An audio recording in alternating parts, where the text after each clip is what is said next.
All right, we're going We need to live know. now.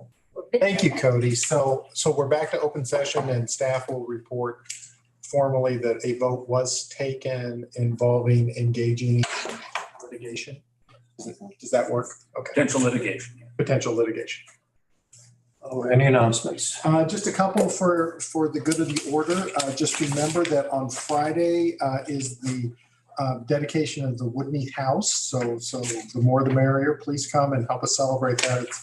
We're 10 years in the making.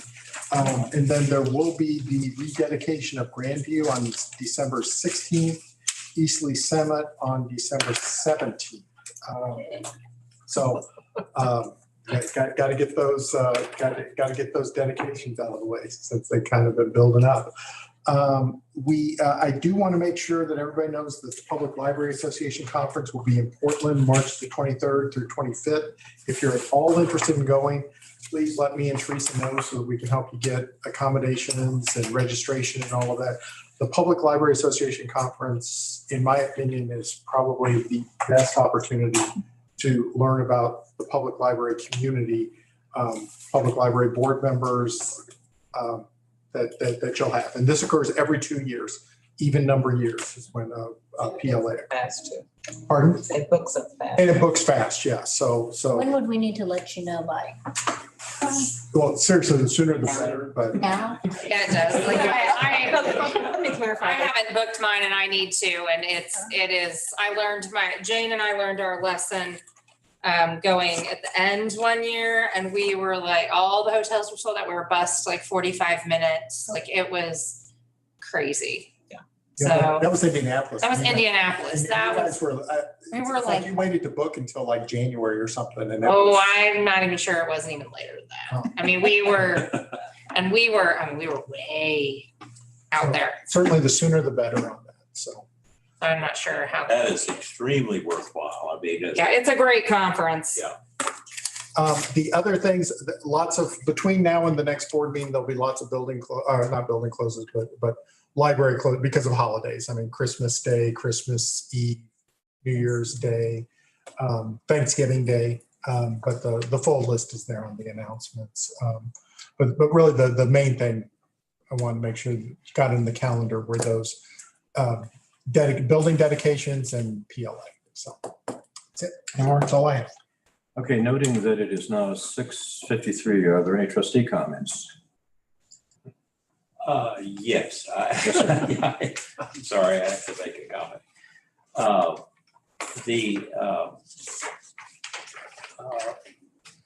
I forgot what I was going to say now. That's okay. Let's just go ahead. No, I know what it was. Some of you that know me know that I've spent 25 years as a city manager. And during that period of time, I supervised a lot of capital programs, public capital programs, where money was raised and spent and things done as promised. And I have never had one as smooth as this one is. Are you watching us? I supervised a lot of. She's watching us. Well, I said something and it took me to this. So sorry about that. I didn't mean to do that, but okay. Well, I just wanted to say that I'm congratulating the staff primarily on this, but also the building committee has done an incredible job of keeping up with this on an almost week-to-week basis. And it's just been an extremely successful program. And in all my years of experience with it, it's the best I've ever been associated with. So you deserve the thanks of the board for how this has gone. Thank you. Oh, I wasn't going to make a comment, but I saw this little postcard here. So I think if people are interested, where it says it's Giving Tuesday, MCPL is raising funds for Forever Books for children to build their home libraries. So now through Giving Tuesday on November 30th, all donations to the Forever Book Fund will be matched dollar for dollar. So if you're looking at wanting to donate to, and this is mymcpl.org/Giving Tuesday. So I think that's kind of nice. Handed So out. inclined. Is this, schools need this. So what books do they get out? I don't know. We collect lots of different books from, we buy in large bulk amounts. And what we discovered is that there's a correlation between grade level reading and having books in your home. Yes. And so, and even getting to the point where kids can understand and appreciate, and parents can understand and appreciate the value of a public library, sometimes starts with having books in the home. And so, it's a gateway literacy activity. And so we work with Children's Plus, who's one of our favorite vendors, and they sell us a lot of books at steep discounts. So our dollar can go really, really far. And then we go into communities that have challenges and make sure that those kids have books. So is this available to digitally so that it can be put out there? Oh, yeah. I mean, in fact, I've already seen one Facebook ad on my wall coming up about Giving Tuesday. And so, yeah, it's starting to come up and I think we'll be on the website and all of that. And are we able to, like, am I able to submit it to my school to put Booster on program? the family newsletter? Please, yes. Okay. Yes. Yeah, we need to make sure that the school districts, I'm assuming we're usually on top of that, but the school Yeah. I districts. could be wrong about not knowing that, but I just was thinking. Well, I we mean, should have this. I know that, I just would think, like, I know North Kansas City is usually pretty good about sharing this kind of stuff. And, even when I brought to the attention of like Star at Northview, like, hey, we have this homework program. And she was like, huh? And so then it's always been on the homepage ever since then. And teachers even hadn't read the homepage. They were just like, oh, because in conferences, I'd be like, hey, we have this homework thing. I will verify with our marketing department to make sure that we're doing all the social media and promotion that we need to. I would just think that, if North Kansas City and Independence and some of those, maybe we could, the more the merrier. Absolutely. Mhm. We will do that. So we've raised, so far I just clicked on it, and $110 raised of the 5,000 target by 5 supporters, so. I won't be with you on Friday at Whitney's, but in some senses, I just want to share what it was like to be there the day when we turned the first shovel. Sly Jane was mayor at the time, and there's this kind of dilapidated house sitting there that needed a lot of love and attention. And so if you're able to get there Friday and see it, or if you're able to go by there at another point in time and realize what a civic asset we've created really around that property. And I'm going to look at Michelle. I know, and I'm gonna be in Columbia, I may cancel plans, because I'm really, that place is kind of near and dear to me, because I know the family that live there, all of that. It's the history there is, it's, it's emotional for me knowing all that we've done. It's a really neat, that particular project means a lot to me. And not to detract from what's been done, and the barn is gone. I know. Well, kind of. I'm glad it's now, but. Yeah, okay. Kind of, because it's come back. So I share my regrets, but I just want to just share my appreciation for what it has taken to create what we. What time is it? Yeah, what time? 4. 4 o'clock. 4 o'clock. Yeah, I'd like to echo Brent and Michelle's accolades for that.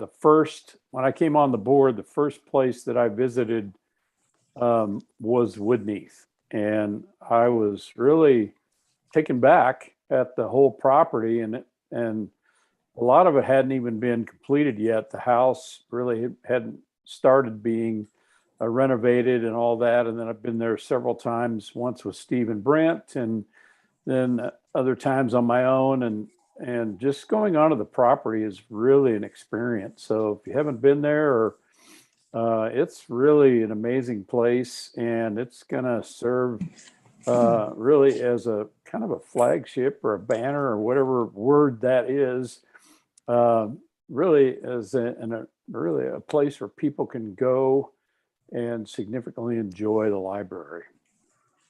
Every time I drive down the driveway, there's a part of me that I can't help but think, you just have to understand the history of that. And that's one of the few places in this county and Clay County that withstood the Civil War. I mean, and to just, I don't know, I just think it's pretty cool. I mean, the trees from that property were cut down to build that home. I mean, the bricks to build that home were made there. It's just, it's such a, and there's so much history. So I think it's really being there from the same time Brent, as well, from the shovels and all, it's really neat to see how it's come full circle. And another what do we do with these? Sometimes you can win. Okay, so if you're out and about in the community and you want something, just identify yourself, or even if you come into one of the libraries and you want to identify yourself. So we can just wear them just around town, just. You can. Go to the grocery store. Okay. Don't even get you a cup of coffee in most places, but you can. Actually, if you come to Coleman Road, they give you a discount. Well, that is true. At Post Coffee. Oh, To the We do coffee discount. speaking of Hey, don't the they? coffee shop and all that, I don't know how many people ever went to the coffee shop at Woodney, when it was in. Yeah. And just to let some people know that Brandon, who owned that, he did pass away from COVID. So it was, for those who did know him and went in there, it's kind of a shock, I think, to a lot of us. Yes, we knew the best friends, really good friends, and it was very much a shock to them. I knew him. He was one of my dispatchers when I was on the police department. So I go even farther back with him. So Is that coffee shop still operating? Not yet. We have a contract with Friendly Bean to Oh, yeah. reopen as soon as they're ready to open. They do great. like friendly Yeah. bean. So as soon as they're ready to open, we are ready to have them. That's Nice. maybe. Great. Maybe, yeah. Happy Thanksgiving. I would never miss if I didn't. Any further discussion or? Okay. Oh, is there meeting, like the building committee this week? It Goes wouldn't out. be this week. We are in, I want to talk. If there is, I'm not there. It wouldn't be this week, but there may be an opportunity to have a building committee meeting sometime between now and the end of the calendar year. Okay. I see one scheduled for like December 23rd. Yeah, again, probably. I won't be there for that one. No. I won't be there. But we might try to schedule one. Jake and I would like to talk a little bit about East Independence property. We're beginning to get some ideas and we'd like to kind of get a little bit of direction. But frankly, if that doesn't fall into place, it can wait until January. So, We'll provide timely notice. but probably not. There's no GMPs or anything. And no finance committee. No finance committee. No personnel committee. Personnel committee, there's no need for a personnel committee between now and the end of the calendar year. So one other question, Steve, I don't know if you know the answer, but was there any time frame on when Riverside was supposed to let us know something on that? Riverside was talking to us. We gave them the letter of intent. They were just running it through their channels. No red flags. They were just working on it on their side. So Okay, don't know. I might give Mayor Rose a call and see if she can give us any insight. But no, I haven't heard a timeline yet. But there's no red flags yet, Michael. okay, thanks. A motion to adjourn? So move. Second? Second, Michael. I'll second. Everybody. We have 9 seconds. We're done. Yeah. Happy Thank you, Thanksgiving, everyone. everyone.